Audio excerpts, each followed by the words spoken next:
엄마, 이건 이렇게 해야 해요. 요즘 애들은 이렇게 키우는 거예요. 딸을 도와 손주를 키워준 3년이 이 집에서는 아무 의미도 없었습니다. 필요할 땐 엄마였고 필요 없어지자 그냥 나가야 할 사람이 됐죠. 손주 학교 보내고 돌아온 날 딸은 이렇게 말했습니다. 이제 어린이집도 끝났고 엄마도 슬슬 집으로 돌아가셔야죠. 정순자는 자신이 가족이 아닌 임시 도우미였다는 사실을 그제야 깨닫는다. 그날 짐을 싸던 어머니는 서랍 속 봉투 하나를 발견합니다. 그 봉투에 적힌 이름은 딸도 사위도 아니었습니다. 그 순간부터 이 집의 주도권은 완전히 바뀌기 시작합니다. 손주를 위해 참았던 긴 시간, 그 침묵의 끝은 아무도 예상하지 못한 결말이었습니다. 그럼 이야기를 시작하겠습니다. 정순자는 그날 아침에도 평소처럼 천천히 하루를 시작하고 있었습니다. 라디오에서는 아침 뉴스가 흘러나오고 있었고 작은 냄비에서는 된장국이 끓고 있었죠. 혼자 먹는 아침이었지만 정순자는 늘 상을 차려 먹는 사람이었습니다.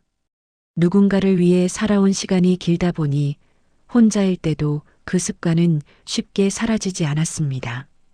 그때 전화벨이 울렸습니다. 정순자는 수저를 내려놓고 안경을 쓴 채 천천히 전화기를 집어들었습니다.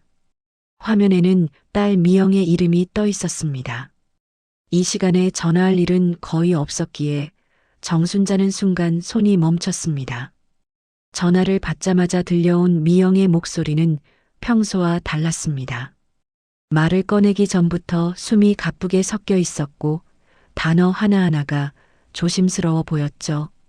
미영은 출산 예정일이 다가오는데 몸이 말을 듣지 않는다고 말했습니다. 밤마다 다리가 붓고 잠을 제대로 자지 못한다고 했습니다. 정순자는 아무 말 없이 그 이야기를 듣고 있었습니다. 딸의 말이 어디로 향하고 있는지 이미 알고 있었기 때문입니다. 잠시 침묵이 흐른 뒤 미영은 조심스럽게 본론을 꺼냈습니다. 정말 잠깐만, 정말 몇 달만 도와줄 수 없겠냐고 말이죠. 정순자는 바로 대답하지 않았습니다. 전화기 너머로 들려오는 딸의 숨소리와 부엌에서 끓고 있던 국물 소리만 이어졌습니다. 정순자는 창밖을 한번 바라봤습니다. 햇빛은 좋았고 마당의 나무도 평소처럼 서 있었습니다. 아무것도 변한 게 없어 보이는 풍경이었죠. 미영은 남편 이야기도 덧붙였습니다. 회사가 바빠서 육아휴직은 꿈도 못 꾼다고 했습니다. 어린이집은 아직 너무 이르고 도와줄 사람은 엄마밖에 없다고 말했습니다. 그 말은 부탁처럼 들렸지만 사실상 답은 정해져 있는 질문이었습니다. 정순자는 결국 입을 열었습니다. 얼마나 있으면 되겠냐고 물었습니다. 미영은 최대한 빨리 정리하겠다고 했습니다. 길어야 반년 정도일 거라고 그 이후에는 어떻게든 해결하겠다고 말했습니다. 전화를 끊고 나서도 정순자는 한동안 자리에 서 있었습니다. 아침밥은 그대로 식어갔고 국에서는 김이 더 이상 나지 않았습니다. 정순자는 그 밥을 그대로 치워버렸습니다. 입맛이 없어진 건 아니었지만 먹을 마음이 사라졌기 때문입니다. 그날 오후 정순자는 집안을 천천히 정리하기 시작했습니다. 장롱문을 열고 옷을 꺼내다 말고 잠시 멈췄습니다. 이 옷들을 언제 다시 입게 될지 알 수 없다는 생각이 들었기 때문입니다. 그래도 정순자는 깊이 생각하지 않으려 했습니다. 잠깐 다녀오는 거라고 스스로에게 몇 번이나 말했습니다. 딸의 집으로 들어간 첫날, 정순자는 손님처럼 행동하지 않았습니다. 짐을 내려놓자마자 부엌으로 들어가 냉장고부터 열어봤습니다. 무엇이 있는지, 무엇이 부족한지 자연스럽게 살폈죠. 미영은 그런 어머니의 모습을 보고 안도한 표정을 지었습니다. 출산 이후 집안의 중심은 빠르게 정순자에게 옮겨왔습니다. 손주가 울면 가장 먼저 일어나는 사람은 정순자였습니다. 밤중 수유도 기저귀 교체도 자연스럽게 그녀의 몫이 되었습니다.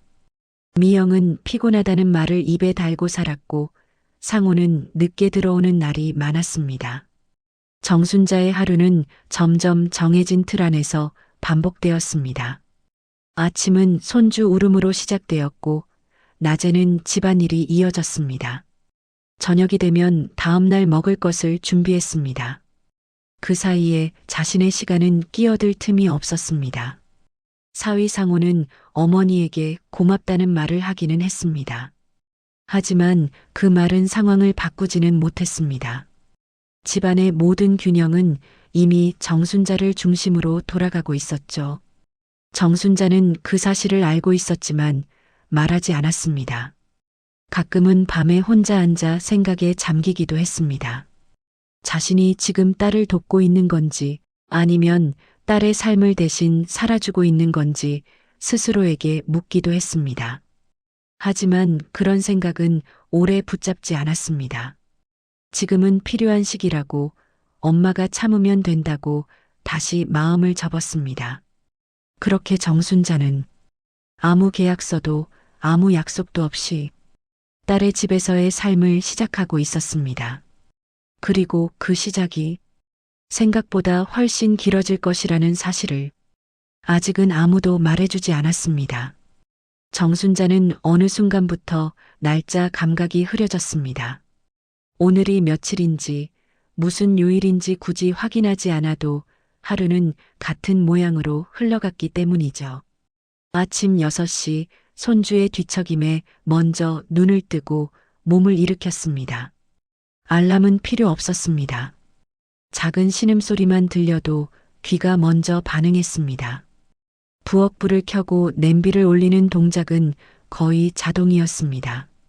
쌀을 씻고 국을 데우고 반찬을 꺼내는 손놀림에는 망설임이 없었습니다. 이 집의 아침은 언제부터인가 정순자의 손에서 시작되고 있었습니다. 딸 미영은 출근 준비를 하며 잠깐 얼굴을 내밀 뿐이었죠. 엄마, 오늘 어린이집 가방 좀 챙겨주세요. 그 말은 부탁처럼 들렸지만 사실은 이미 정해진 역할 분담에 가까웠습니다. 손주를 깨워 옷을 입히고 밥을 먹이는 동안 정순자는 시계를 여러 번 확인했습니다. 등원 시간에 늦지 않기 위해서였죠. 미영은 화장을 하며 휴대전화를 보고 있었고 사위 상호는 넥타이를 매며 거실을 오갔습니다. 세 사람의 움직임은 자연스럽게 엇갈렸고 그 중심에는 늘 정순자가 있었습니다. 누가 지시하지 않아도 누가 감사 인사를 하지 않아도 그 자리는 비어 있지 않았습니다. 어린이집 앞에서 손주를 보내고 돌아오는 길은 조용했습니다. 정순자는 그 길을 천천히 걸었습니다. 집에 돌아오면 다시 청소와 빨래가 기다리고 있다는 걸 알고 있었기 때문입니다. 그 시간은 누구에게도 방해받지 않았지만 그렇다고 자유로운 시간도 아니었습니다. 해야 할 일들 사이에 잠깐 숨을 고르는 시간일 뿐이었죠. 점심 무렵이 되면 미영에게서 메시지가 왔습니다. 엄마, 저녁에 야근이에요. 오늘 회식 있어요. 짧은 문장이었지만 그 안에는 이미 정순자의 저녁 일정이 포함되어 있었습니다.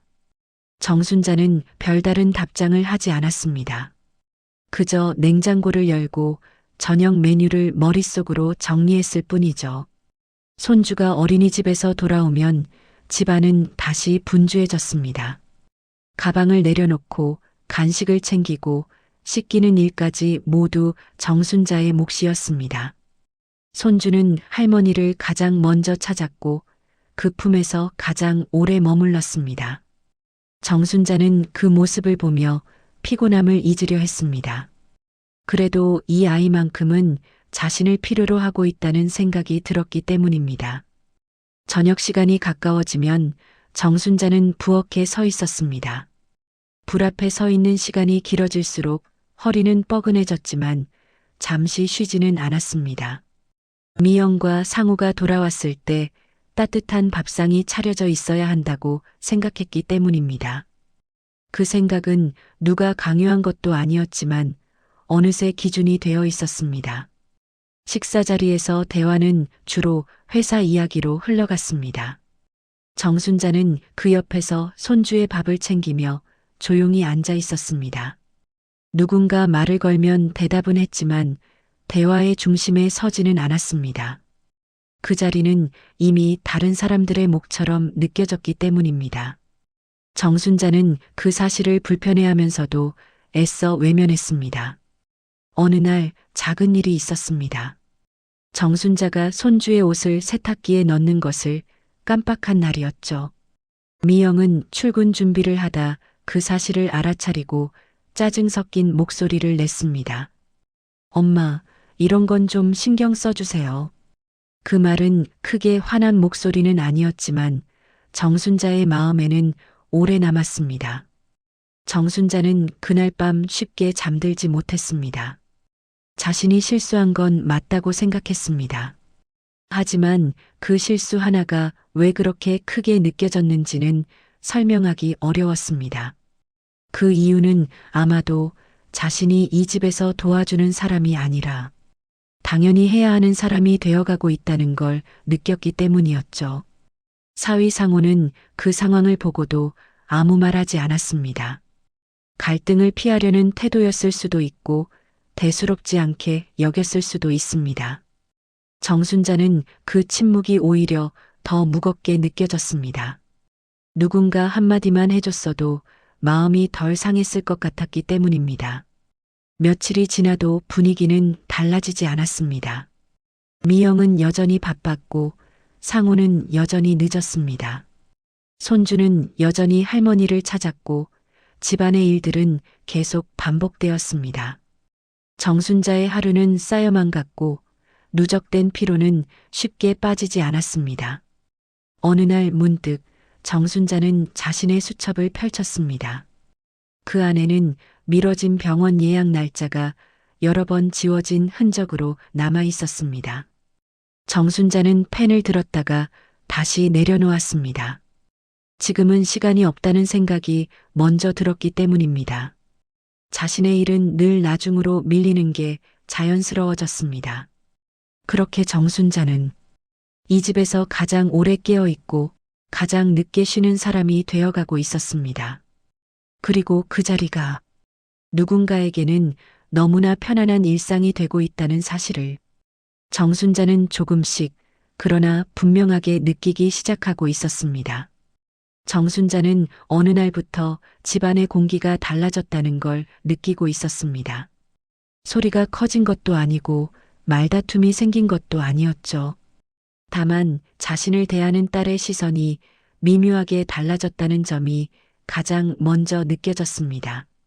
전에는 고맙다는 말이 앞섰다면 이제는 결과부터 확인하는 눈빛이 많아졌습니다. 손주가 어린이집에서 받아오는 알림장은 점점 두꺼워졌습니다. 준비물도 많아졌고 일정도 복잡해졌습니다. 정순자는 알림장을 꼼꼼히 읽으며 다음 날을 준비했습니다. 하지만 미영은 그 과정을 지켜보면서도 점점 더 세세한 부분까지 간섭하기 시작했습니다. 엄마, 이건 이렇게 해야 해요. 요즘 애들은 이렇게 키우는 거예요. 그 말들은 설명처럼 들렸지만 정순자에게는 지적처럼 느껴졌습니다. 아침마다 반복되는 출근 준비 시간에도 변화가 생겼습니다. 미영은 손주의 옷차림을 한 번 더 확인했고 머리가 마음에 들지 않으면 다시 묶으라고 했습니다. 정순자는 아무 말 없이 고개를 끄덕이며 다시 손을 움직였습니다. 그 과정에서 시간이 조금만 늦어져도 미영의 얼굴에는 짜증이 드러났습니다. 정순자는 점점 더 조심스러워졌습니다. 실수하지 않기 위해, 눈에 띄지 않기 위해 말이죠. 어느 날 저녁 손주가 밥을 잘 먹지 않는 날이 있었습니다. 정순자는 아이를 달래며 시간을 조금 더 썼습니다. 그 사이 미영은 퇴근 후 집에 들어와 그 장면을 보게 되었습니다. 미영은 아이보다 먼저 식탁을 살폈습니다. 반찬이 식어 있는 걸 보고 미묘하게 표정이 굳었습니다. 정순자는 그 표정을 놓치지 않았습니다. 식사 자리에서 미영은 말수가 적었습니다. 대신 한숨을 자주 쉬었고 휴대전화를 내려놓는 동작이 거칠어졌습니다. 사위 상호는 그 분위기를 눈치챘지만 아무 말도 하지 않았습니다. 정순자는 손주의 숟가락을 챙기며 고개를 숙였습니다. 괜히 자신이 분위기를 망친 사람처럼 느껴졌기 때문입니다. 며칠 뒤 미영은 정순자에게 손주의 학원 이야기를 꺼냈습니다. 이제 초등학교 입학을 준비해야 한다고 말했습니다. 학원 일정이 늘어나면 더 체계적으로 움직여야 한다고 덧붙였습니다. 그 말 속에는 자연스럽게 정순자의 역할 확대가 포함되어 있었습니다. 정순자는 그 이야기를 들으며 고개를 끄덕였지만 마음 한구석이 서늘해졌습니다.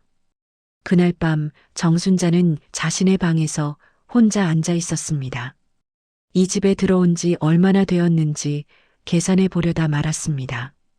날짜를 세는 순간 자신이 너무 오래 머물렀다는 사실을 인정해야 할 것 같았기 때문입니다.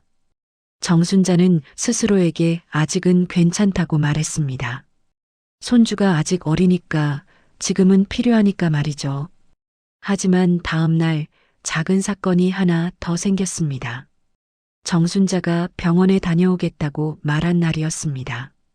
미뤄두었던 검진을 더 이상 늦출 수 없다고 판단했기 때문입니다. 그 말을 들은 미영의 표정이 잠시 굳었습니다. 그리고 곧바로 손주 일정부터 떠올리는 모습이 보였습니다. 그럼 오늘 어린이집은 어떻게 해요? 그 질문은 걱정처럼 들렸지만 정순자에게는 확인에 가까웠습니다. 정순자는 잠시 말을 잇지 못했습니다. 자신의 병원 일정이 누군가에게는 불편함이 된다는 사실이 분명해졌기 때문입니다. 결국 정순자는 병원 예약을 다시 미루겠다고 말했습니다. 그날 이후 정순자의 생활 반경은 더 좁아졌습니다. 집 밖에 나가는 일은 장을 보거나 손주를 데리러 가는 경우뿐이었습니다. 자신을 위한 외출은 자연스럽게 사라졌습니다. 정순자는 그 변화가 너무 자연스러워서 더 무섭게 느껴졌습니다. 사위 상호는 여전히 큰 역할을 하지 않았습니다. 미영의 말에 고개를 끄덕이며 상황을 넘기는 경우가 많았습니다. 정순자는 그 모습을 보며 이 집에서 자신의 위치를 다시 생각하게 되었습니다. 도와주는 사람인지 아니면 대체 불가능한 역할인지 알 수 없었습니다. 손주는 여전히 할머니를 가장 먼저 찾았습니다. 그 품에서만 안정을 찾는 모습이 분명했습니다. 정순자는 그 아이를 보며 마음이 흔들렸습니다. 이 아이 때문에라도 참고 버텨야 하는 건 아닌지 스스로에게 물었습니다.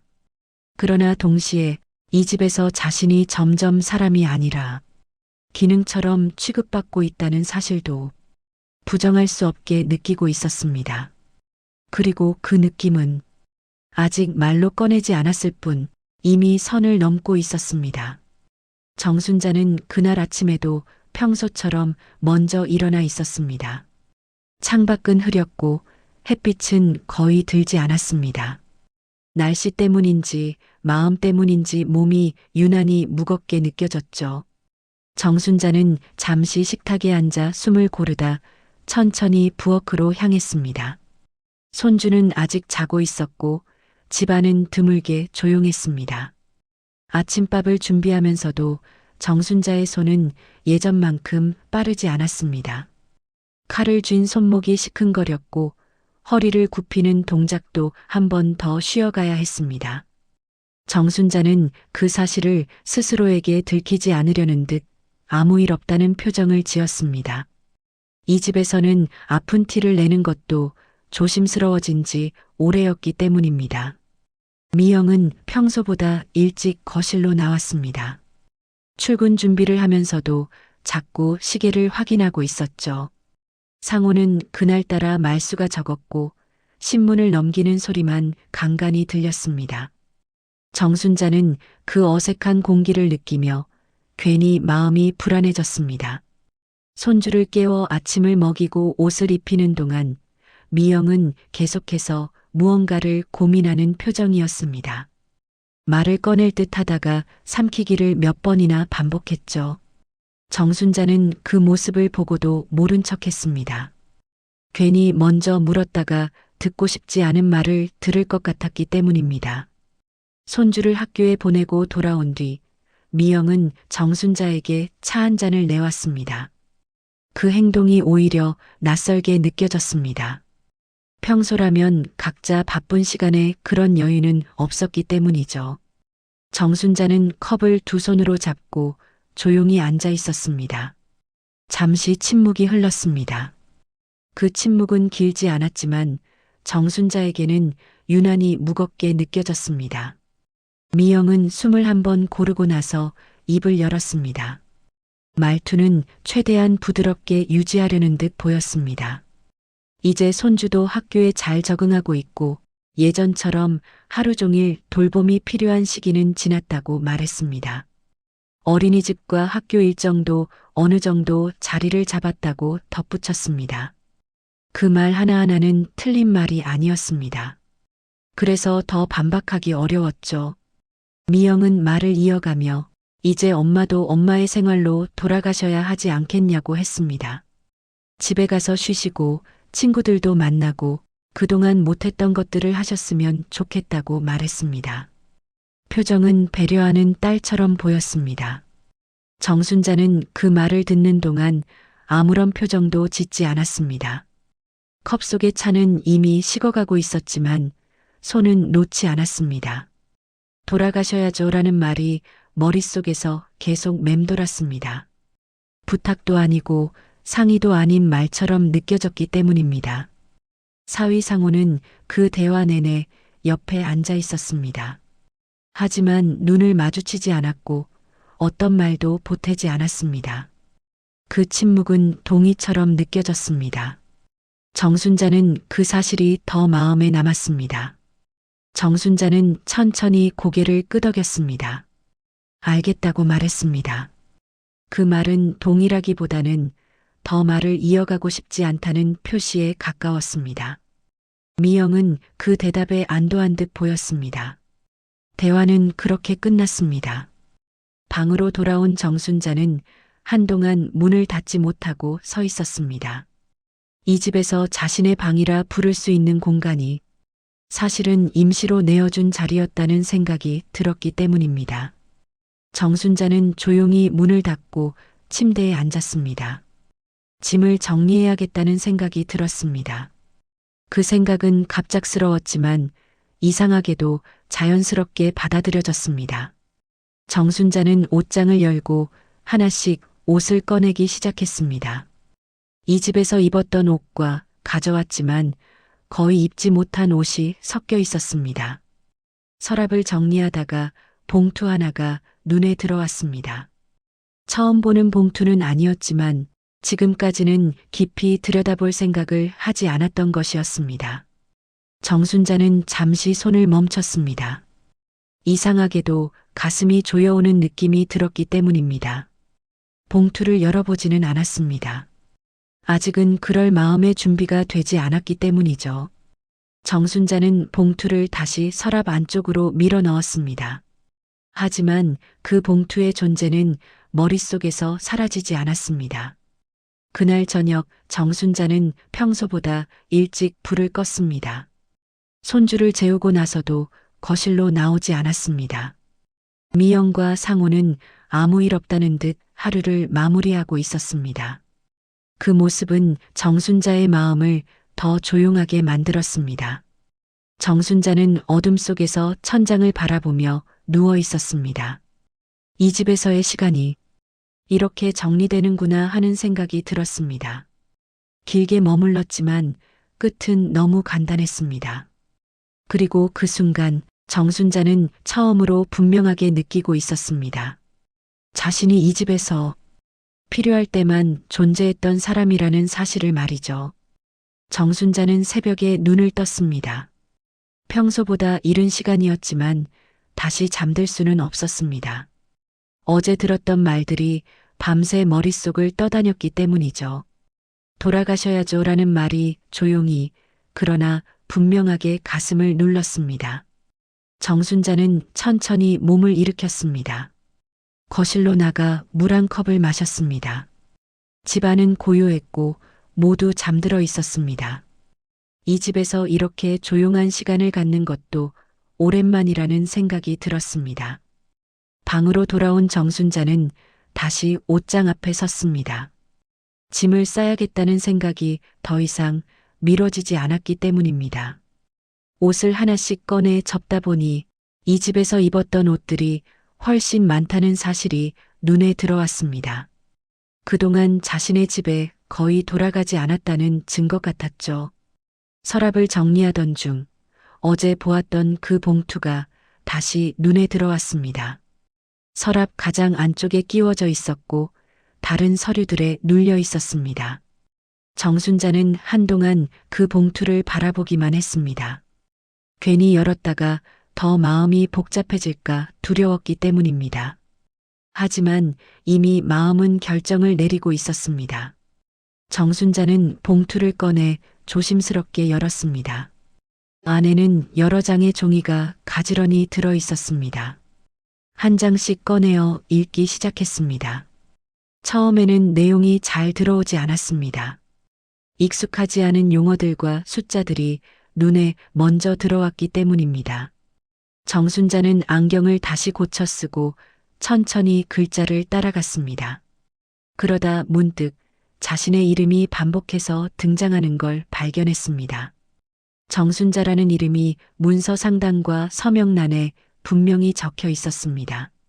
순간 심장이 한 박자 늦게 뛰는 느낌이 들었습니다. 이상하다는 생각이 먼저 들었습니다.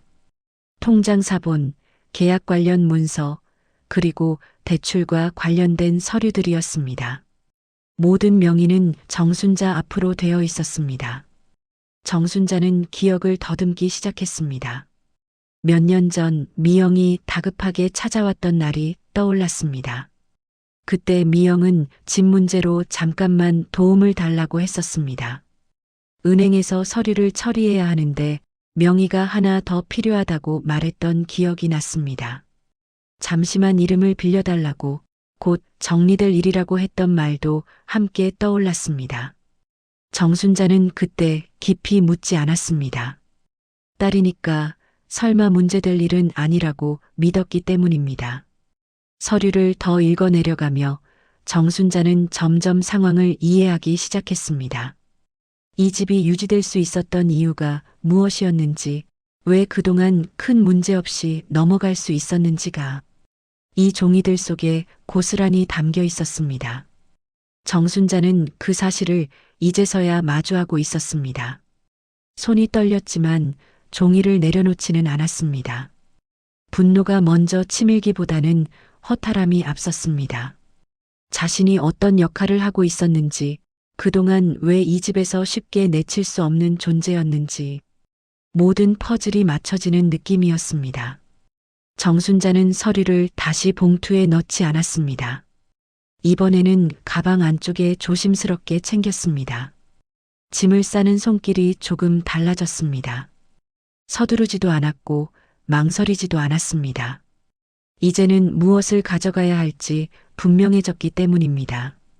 아침이 밝자 미영과 상호가 하나둘 일어났습니다. 정순자는 평소처럼 아침을 차리지 않았습니다. 부엌은 조용했고 냄비 소리도 나지 않았습니다. 미영은 그제야 이상함을 느낀 듯 부엌을 둘러봤습니다. 정순자는 아무 말 없이 가방을 메고 서 있었습니다. 미영은 어머니를 보며 잠시 당황한 표정을 지었습니다. 정순자는 짧게 인사만 남겼습니다. 짐을 다 챙겼다고, 오늘은 그냥 가겠다고 말했습니다. 그 말에는 서운함도 원망도 담지 않았습니다. 사실을 알게 된 사람의 담담함에 가까웠죠. 사위 상호는 그제야 상황을 살피는 눈빛을 보냈습니다. 하지만 이미 늦은 느낌이었습니다. 정순자는 현관에서 신발을 신으며 한 번 더 집안을 둘러봤습니다.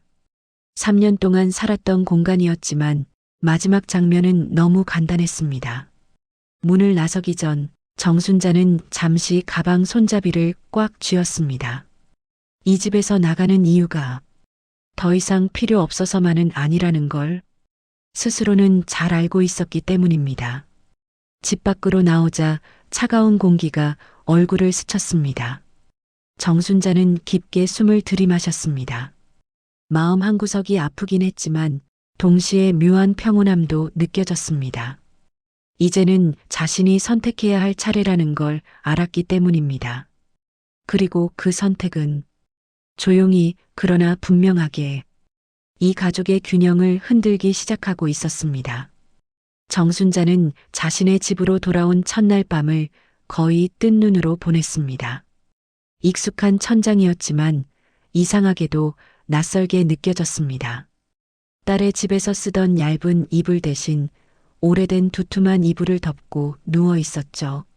몸은 편했지만 마음은 쉽게 가라앉지 않았습니다.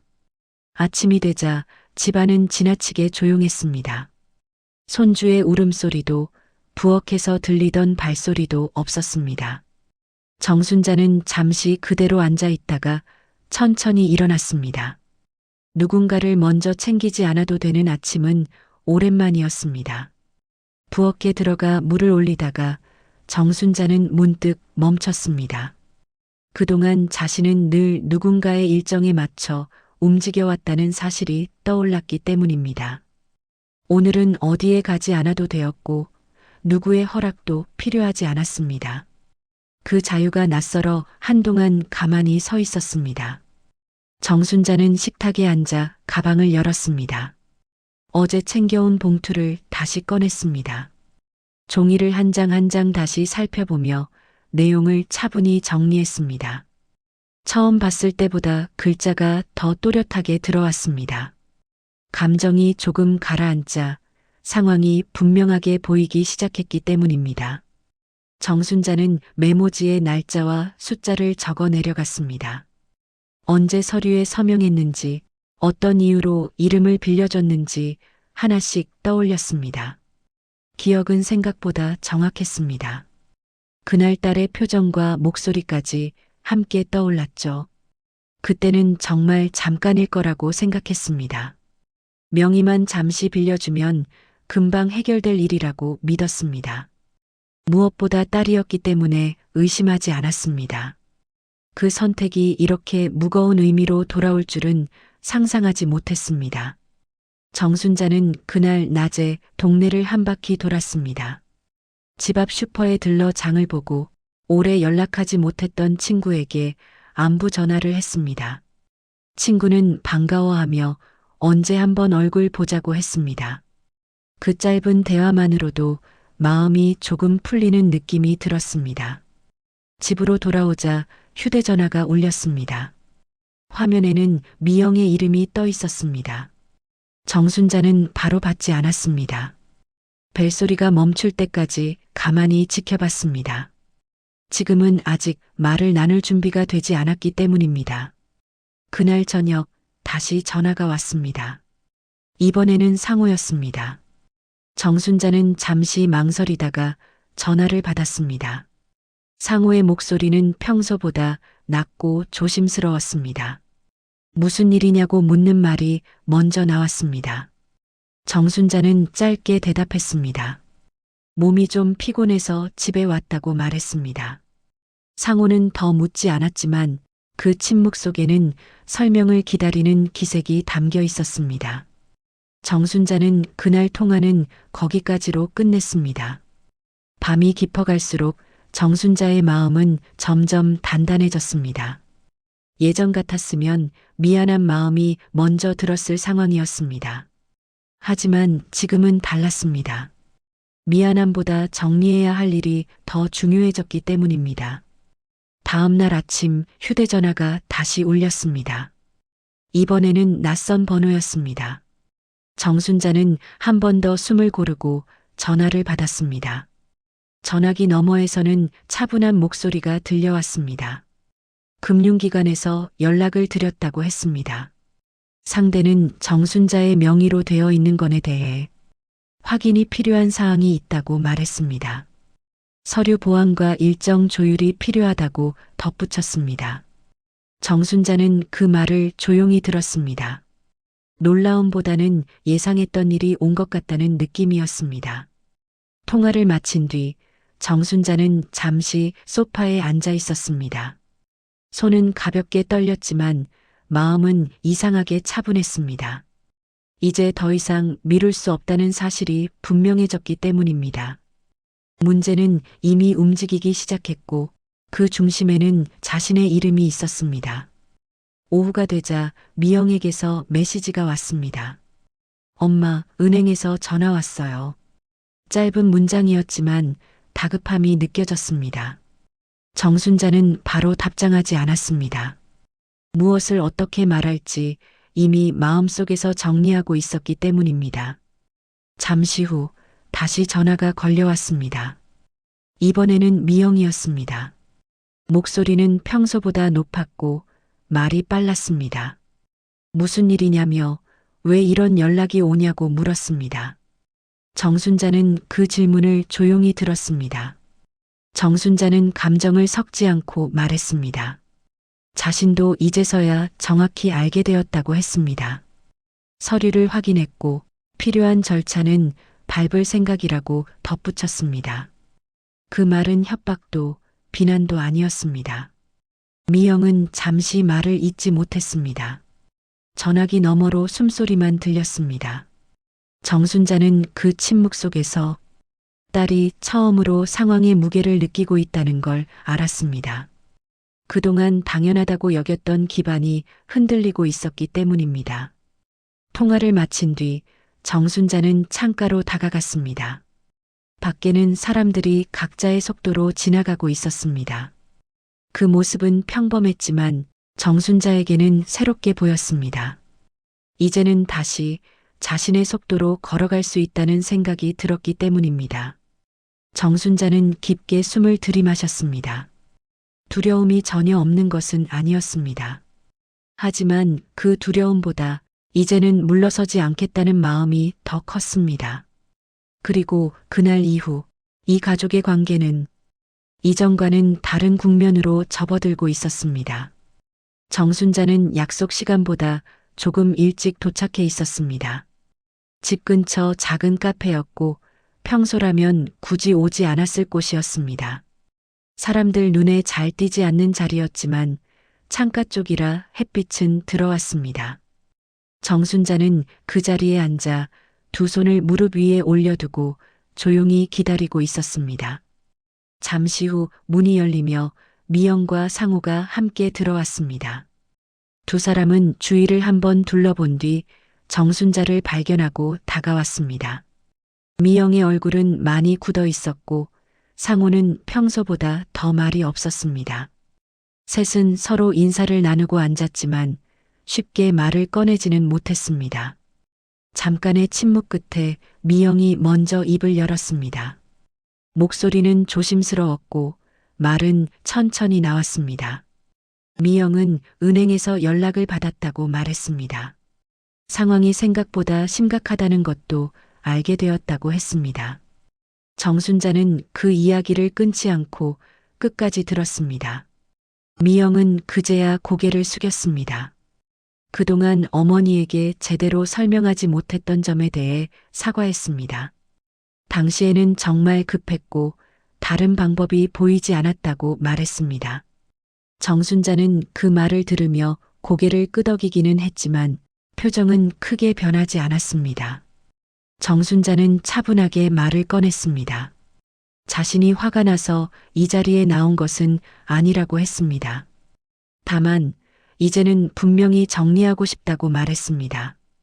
그동안의 3년이 도움인지 의무였는지조차 자신에게는 설명된 적이 없었다고 했습니다. 상우는 그제야 고개를 들고 말을 보탰습니다. 그동안 상황을 깊이 생각하지 못했다고 인정했습니다. 어머니가 너무 자연스럽게 자리를 채워주고 있어서 문제라고 느끼지 못했다고 말했습니다. 그 말은 솔직했지만 정순자의 마음을 가볍게 하지는 못했습니다. 정순자는 두 사람을 번갈아 바라보며 말을 이었습니다. 자신은 돈을 바라고 온 것이 아니라고 했습니다. 다만 사람으로서의 위치를 원했다고 말했습니다.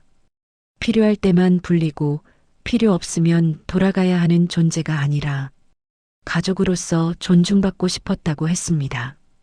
미영의 눈가가 조금 붉어졌습니다. 그제야 어머니의 말을 제대로 듣고 있다는 표정이 보였습니다. 미영은 손주 이야기를 꺼내며 아이에게도 할머니가 얼마나 큰 존재인지 알고 있다고 말했습니다. 하지만 그 말은 설득처럼 들리지 않기를 바라고 있었습니다. 정순자는 단호하게 선을 그었습니다. 다시 예전처럼 돌아가지는 않겠다고 말했습니다. 갑작스러운 부탁이나 당연한 기대는 더 이상 받아들이지 않겠다고 했습니다. 모든 일은 미리 상의하고 정순자의 일정과 선택을 존중해야 한다고 분명히 했습니다. 미영은 잠시 망설이다가 고개를 끄덕였습니다. 그 조건을 받아들이겠다고 말했습니다. 상호 역시 같은 뜻이라는 걸 분명히 했습니다. 그 순간 대화의 공기가 조금 달라졌습니다. 처음으로 대등하게 마주 앉아 있는 느낌이 들었기 때문입니다. 정순자는 마지막으로 한 가지를 더 덧붙였습니다.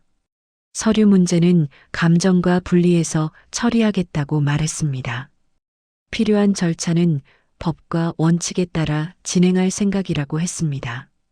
그 말은 위협이 아니라 기준에 가까웠습니다. 미영은 그 의미를 분명히 이해한 듯 보였습니다. 자리는 오래 끌지 않았습니다. 더 많은 말을 나누기보다는 각자가 받아들여야 할 현실을 정리하는 시간이 필요했기 때문입니다. 카페를 나서며 셋은 짧게 인사를 나눴습니다. 이전처럼 어색하지도 그렇다고 편하지도 않은 인사였습니다. 정순자는 혼자 집으로 돌아오는 길에 천천히 걸었습니다. 문제가 모두 해결된 것은 아니었습니다. 하지만 적어도 이제는 말하지 못했던 자리에 서 있지는 않다는 느낌이 들었습니다. 그리고 그날 이후 정순자는 다시는 자신의 자리를 남에게 맡기지 않겠다고 조용히 마음속으로 정리하고 있었습니다. 정순자는 평소보다 늦은 아침에 눈을 떴습니다. 알람을 맞춰두지 않았기 때문에 가능한 일이었습니다. 창문 틈으로 들어오는 햇빛이 얼굴에 닿았고 그 빛에 눈을 뜨는 일이 오랜만처럼 느껴졌습니다. 급하게 일어나야 할 이유도 누군가를 먼저 챙겨야 할 필요도 없었습니다. 정순자는 이불을 정리하지 않은 채 잠시 침대에 앉아 있었습니다. 몸은 가볍지 않았지만 마음은 이상하게 차분했습니다. 오늘 하루를 어떻게 보낼지 미리 정해두지 않았다는 사실이 오히려 마음을 편하게 만들고 있었습니다. 이 시간은 온전히 자신의 것이었습니다. 부엌으로 나와 물을 올리고 차를 끓였습니다. 예전처럼 여러 사람의 취향을 고려할 필요는 없었습니다. 컵 하나만 꺼내 테이블에 놓았습니다. 차가 우러나는 동안 정순자는 집안을 천천히 둘러봤습니다. 비워뒀던 시간이 길었던 만큼 공간은 조금 낯설었습니다. 식탁 한쪽에는 오래된 달력이 걸려 있었습니다. 정순자는 그 달력을 바라보다가 다음 주에 동네 병원 예약을 적어 넣었습니다. 미뤄두었던 검진 날짜였습니다. 이제는 더 이상 지울 필요가 없다는 생각이 들었습니다. 점심 무렵 손주에게서 영상통화가 걸려왔습니다. 화면 속 아이는 밝은 얼굴로 할머니를 불렀습니다. 정순자는 웃으며 인사를 받아주었습니다. 아이의 목소리는 여전히 정순자를 향해 있었습니다. 그 사실이 마음을 따뜻하게 만들었습니다. 통화를 마친 뒤에도 정순자의 표정은 오래 풀리지 않았습니다. 이제는 거리를 두더라도 사라지는 관계는 아니라는 걸 느꼈기 때문입니다. 예전처럼 매일 함께 있지는 않겠지만 서로를 존중하는 방식으로 이어질 수 있다는 희망이 생겼습니다. 며칠 뒤 미영에게서 메시지가 왔습니다. 손주 일정과 관련해 미리 상의하고 싶다는 내용이었습니다. 정순자는 그 메시지를 천천히 읽고 가능한 날짜를 정리해 답장을 보냈습니다. 그 짧은 대화 안에는 이전과 다른 질서가 담겨 있었습니다. 정순자는 오후에 친구를 만났습니다. 오래 미뤄왔던 약속이었습니다. 카페에 앉아 이런저런 이야기를 나누는 동안 정순자는 자신이 얼마나 오랫동안 자기 이야기를 하지 않고 살았는지 깨닫게 되었습니다. 집으로 돌아오는 길, 정순자는 천천히 걸었습니다. 서두를 필요가 없다는 사실이 발걸음을 자연스럽게 만들었습니다. 길가의 나무와 사람들, 소음까지도 이제는 피로가 아니라 풍경으로 느껴졌습니다. 그날 저녁 정순자는 혼자 밥을 지어 먹었습니다. 간단한 반찬이었지만 마음은 충분했습니다. 누군가의 눈치를 보지 않고 자신의 속도로 하루를 마무리하는 일이 이토록 편안할 수 있다는 사실이 새삼스러웠습니다. 정순자는 불을 끄기 전 창가에 잠시 섰습니다. 어두운 밖을 바라보며 이제야 비로소 자신의 노년이 시작되고 있다는 생각이 들었습니다. 누군가를 위해 희생하는 시간이 아니라 자신을 지키는 시간 말입니다. 정순자는 조용히 불을 끄고 방으로 들어갔습니다.